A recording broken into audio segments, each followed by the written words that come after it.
20 साल बाद एक मंच पर ठाकरे ब्रदर्स की एंट्री हुई है। महाराष्ट्र की सियासत में आज का दिन बेहद अहम है। लंबे समय के बाद राज ठाकरे और उद्धव ठाकरे आखिरकार साथ आ चुके हैं। दोनों चचेरे भाइयों ने एक साथ मंच साझा किया और गले भी मिले। 20 साल बाद साथ आने की ठाकरे ब्रदर्स की तस्वीरें सामने आ रही हैं। इस रैली को मराठी एकता की जीत के तौर पर भी देखा जा रहा है। महाराष्ट्र की राजनीति में एक ऐतिहासिक पल आया है जब राज ठाकरे और उद्धव ठाकरे एक मंच पर नजर आए हैं। मराठी विजय दिवस के तौर पर आज आयोजित इस विशाल जनसभा में दोनों नेताओं ने मराठी भाषा, अस्मिता और महाराष्ट्र की सांस्कृतिक पहचान को लेकर साफ और तीखा संदेश दिया है। इधर राज ठाकरे ने कहा कि बाला साहेब जो नहीं कर पाए वो आज हुआ है। देवेंद्र फडणवीस ने हमें साथ ला दिया। 20 साल बाद हम लोग साथ आए हैं। राज ठाकरे ने हिंदी थोपने का आरोप लगाते हुए कहा, क्या छोटे बच्चों के साथ जबरदस्ती की जाएगी? आप त्रिभाषा सूत्र कहां से लाए? हिंदी भाषी राज्य अपना विकास नहीं कर सकते और नौकरी के लिए यहाँ आते हैं। क्या हमें हिंदी भाषा वाले राज्यों के लिए हिंदी सीखनी पड़ेगी? मुंबई को अलग करने की कोशिश हो रही है। अगर किसी की हिम्मत है तो मुंबई पर हाथ डालकर देखे।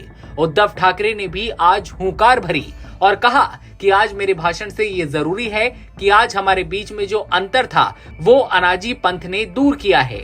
एक साथ रहने के लिए एक साथ आए हैं। आज सबको उखाड़ फेंकने के लिए हम साथ आए हैं। लोगों ने कहा कि मैंने हिंदुत्व छोड़ा, मैं कट्टर मराठी और हिंदुत्व वाला हूँ। भाषा के नाम पर गुंडागर्दी सहन नहीं करेंगे, ऐसा देवेंद्र फडणवीस ने कहा है। पर भाषा के लिए हम गुंडे हैं। महाराष्ट्र में बांटने की राजनीति कर रहे हैं, लेकिन हम भाई साथ हैं। ये बात कही है उद्धव ठाकरे ने।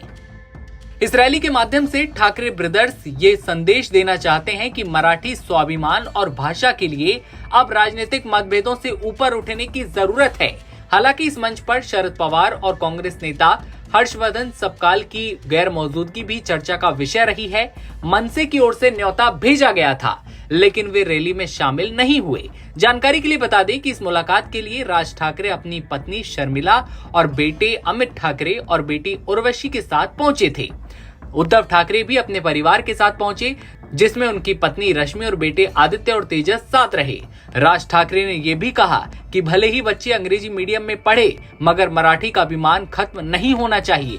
राज्यों के नाम पर आर्मी के अलग अलग रेजिमेंट हैं, मगर शत्रु पर वे एक ही तरह के अटैक करते हैं। वहाँ भाषा का सवाल कहाँ आता है? आज सारे मराठी एकजुट आते हैं। बीजेपी पर आरोप लगाते हुए ये भी कहा कि अब वे भाषा के बाद जाति की राजनीति करेंगे।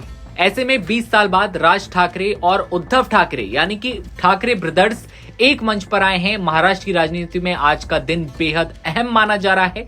इसको लेकर आपकी क्या राय है? कमेंट सेक्शन में बताइए और तमाम खबरों के लिए बने रहिए नवभारत टाइम्स के साथ।